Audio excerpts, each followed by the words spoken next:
Mesdames et messieurs, bonsoir. La télévision d'État en Arménie occidentale vous présente les nouvelles de jour. Voici le principal chapitre d'aujourd'hui.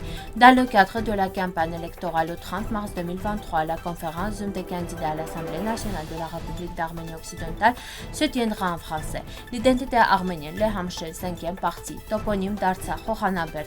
Le Conseil de sécurité de l'ONU devrait prendre des mesures concrètes visant à l'ouverture immédiate de la route de Berdor et à freiner la politique génocidaire des autorités de Bakou. Ministère des Affaires étrangères.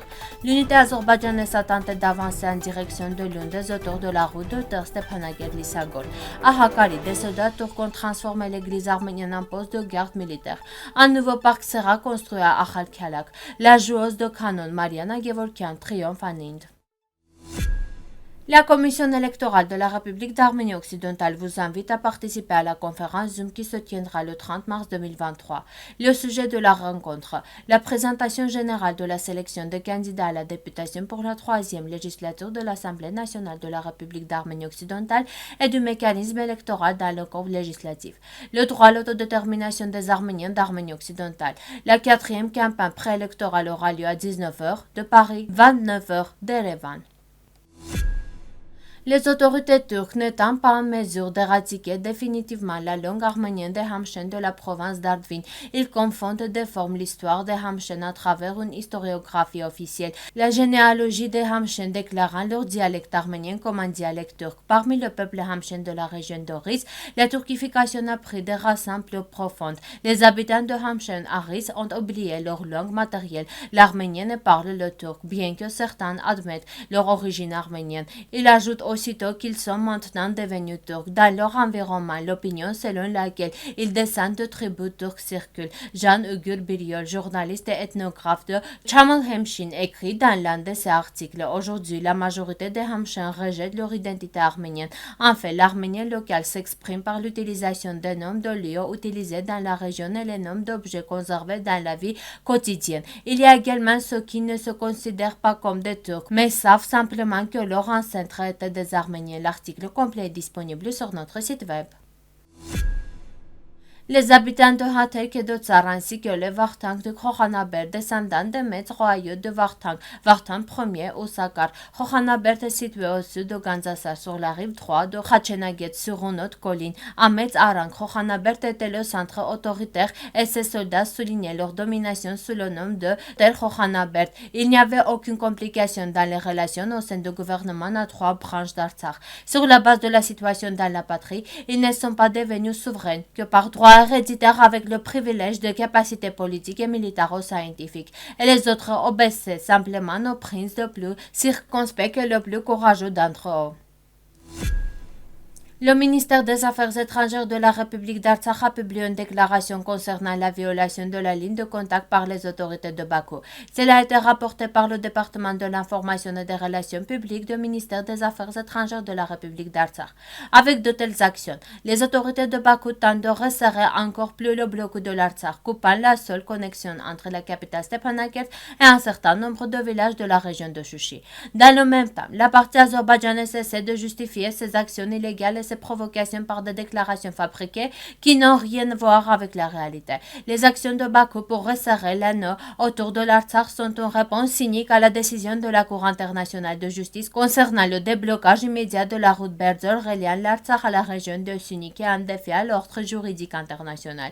Nous nous attendons à ce que les forces de maintien de la paix russe prennent des mesures pratiques pour éliminer les conséquences de la violation répétée des dispositions de la déclaration tripartite de 9 novembre 2020. Par les autorités de Bakou, ainsi que pour prévenir de nouvelles violations possibles.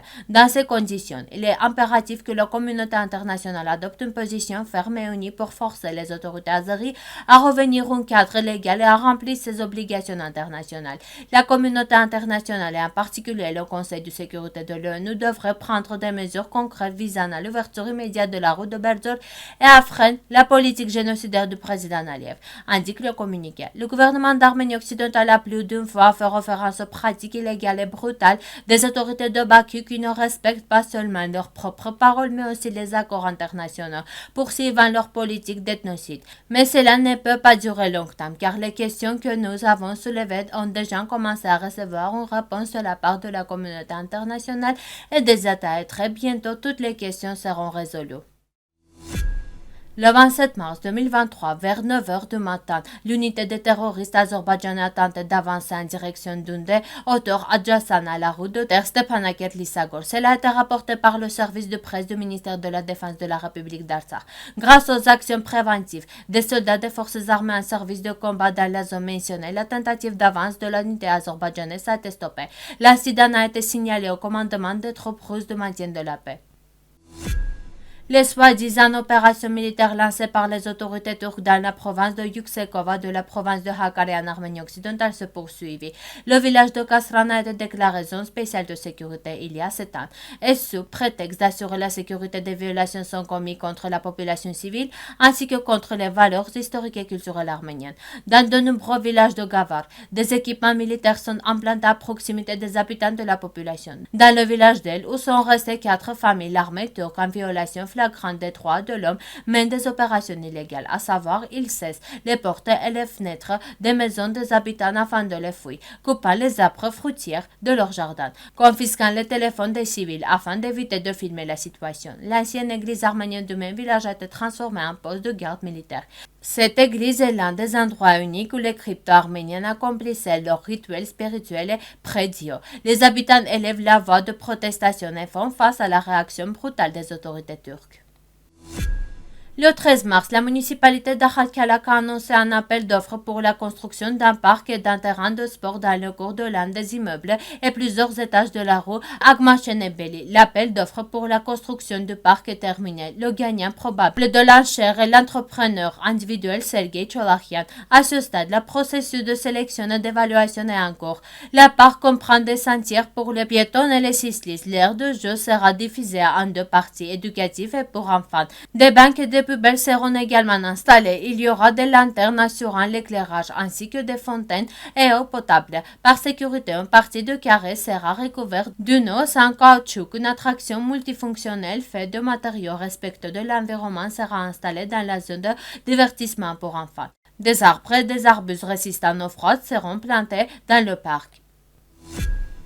Mariana Gevorkian, musicienne de l'ensemble de musique ancien Taharan et lauréate de plusieurs prix internationaux, a récemment donné un concert solo dans la ville de Trivandrum, en Inde, avec l'accompagnement de musiciens indiens présentant les œuvres et les arrangements de Sayat Nova, Khachatur Avetisian et d'autres musiciens.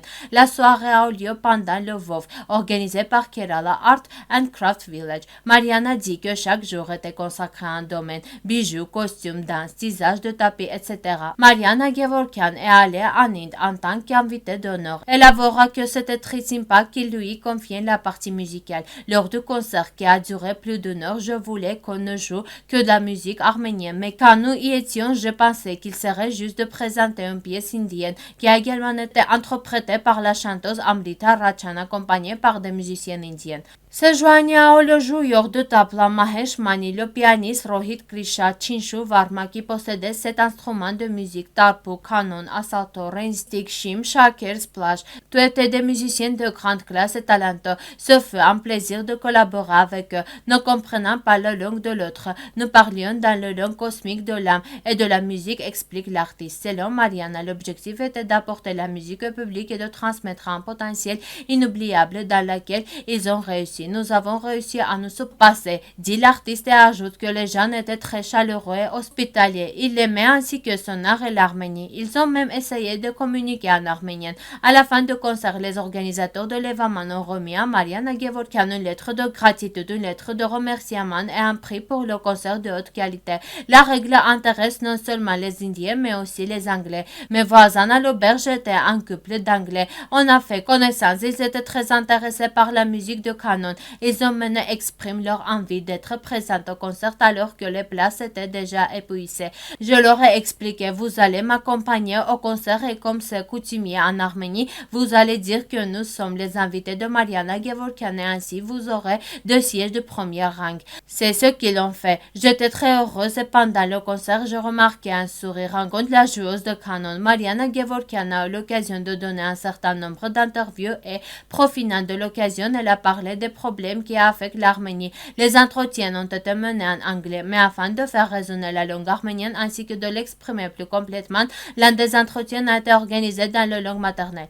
Je dis que je ne jouerai pas seulement de la musique, mais que leur rencontrer l'histoire de l'Arménie et ma vie. J'ai parlé de nos douleurs, du génocide des Arméniens, des guerres. J'ai surtout parlé de la guerre de 44 jours en Artsakh, a-t-elle déclaré. La joueuse de canon a également parlé de nombreux Arméniens de renommée mondiale qui brillent constamment sur les plateformes du pays et a souligné qu'elle et la nation arménienne sont fiers de leur talent. Mariana n'est pas seulement attirée par la volonté de la partie indienne de la soutenir, d'auto-organiser avec brio, mais aussi par la culture du pays. J'ai visité l'université locale, j'ai intégré avec les professeurs et les conférenciers.